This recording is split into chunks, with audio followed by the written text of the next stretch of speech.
नमस्कार मित्रांनो, आज आपण पाहणार आहोत इंग्लिश ग्रामरमधील महत्त्वाचा टॉपिक, तो म्हणजे लँग्वेज स्टडीमधला रिलेटेड वर्ड्स. यामध्ये काय प्रश्न असतो पहा परीक्षेमध्ये, write the words related to the given words. म्हणजे एखादा आपल्याला शब्द दिलेला असतो आणि त्याच्याशी संबंधित आपल्याला काय करायचं असतं, शब्द लिहायचे असतात 4 किंवा 5. ठीक आहे, तर अशा पद्धतीचा प्रश्न आपल्याला असतो, तर तो आपण बघणार आहे या व्हिडिओमध्ये. तर आपण त्यासाठी काय करू, एक एक्झाम्पल घेऊ पहा. जसं की या ठिकाणी तुम्हाला दिसतंय व्हिलेज हा शब्द दिलेला आहे आणि तुम्हाला काय करायचं आहे, व्हिलेजशी संदर्भ म्हणजे त्याच्याशी रिलेटेड तुम्हाला शब्द लिहायचे, त्याच्याशी संबंधित असणार आहे. जसं की समजा मी म्हटलं व्हिलेजमध्ये काय असते, फार्म असते हे ना, शेती असते, मग आपण फार्म लिहू शकतो.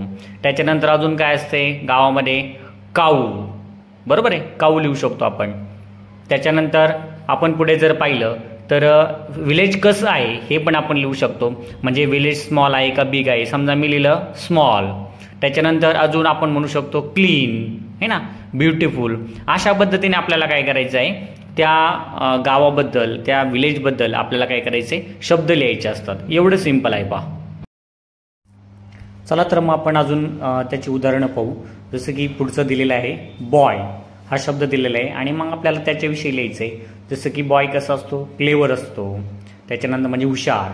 त्याच्यानंतर ओबिडियंट है ना, आज्ञाधारक आपण त्याला म्हणू. किंवा टॉल. त्याच्यानंतर काइंड है ना, टॉल म्हणजे उंच, काइंड म्हणजे दयाळू आहे तो. त्याच्यानंतर तुम्ही अजून लिहू शकता, तो हॅपी आहे, सॅड आहे, ठीक आहे, हँडसम आहे, स्मार्ट आहे, या पद्धतीने. त्यानंतर आपण पुढचं एक्झाम्पल पाहू. या ठिकाणी शब्द दिलेले आपल्याला कंट्री. मग कंट्रीचं वर्णन करायचं आपल्याला. तुम्ही तिथं दिले पहा, जसं की बिग मोठी है ना, किंवा स्मॉल कंट्री आहे, नंतर ओल्ड कंट्री आहे, ब्युटिफुल आहे, किंवा तुम्ही त्याच्यामध्ये अजून रिच कंट्री लिहू शकता. त्याच्यानंतर सेक्युलर कंट्री लिहू शकता. असे वेगवेगळ्या प्रकारे तुम्ही त्याचं वर्णन करू शकताय. ठीक आहे. त्यानंतर पुढचा शब्द आहे आपल्याकडं, तो म्हणजे स्कूल. आता स्कूल विषयी तर आपण भरपूर काही वर्णन करू शकतो.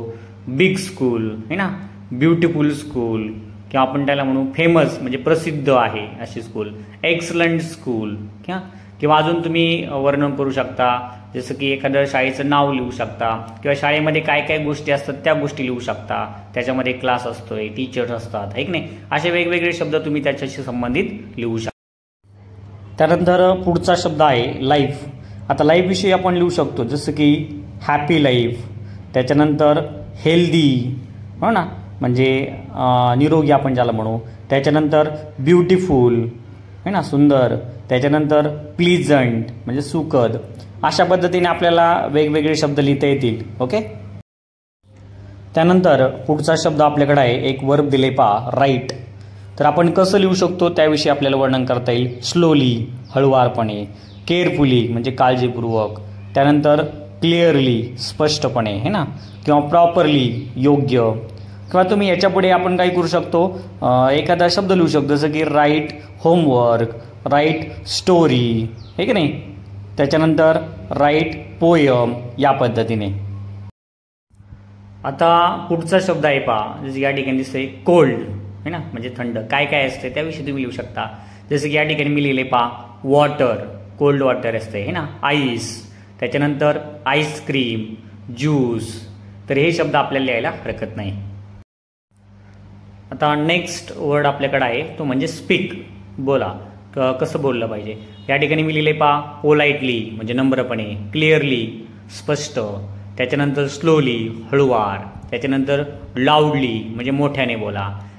ठीक आहे. किंवा याच्यामध्ये तुम्ही अजून तुम्हाला वेगवेगळे शब्द सुचत असतील तर ते तुम्ही लिहू शकताय.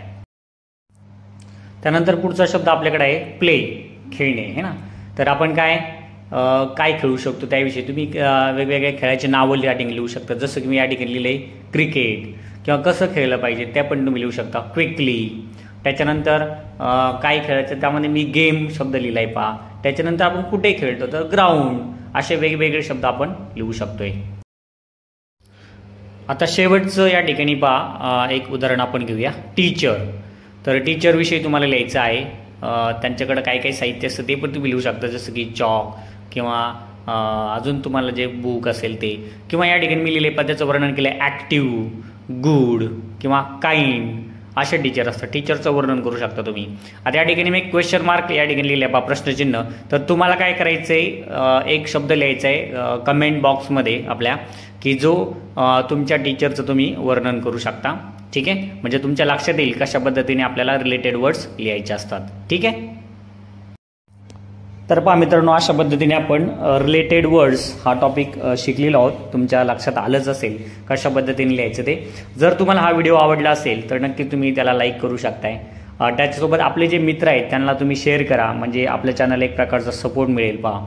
आणि सर्वात महत्त्वाचं म्हणजे जर तुम्ही सबस्क्राईब केले नसेल तर आपलं चॅनल सबस्क्राईब करा. धन्यवाद.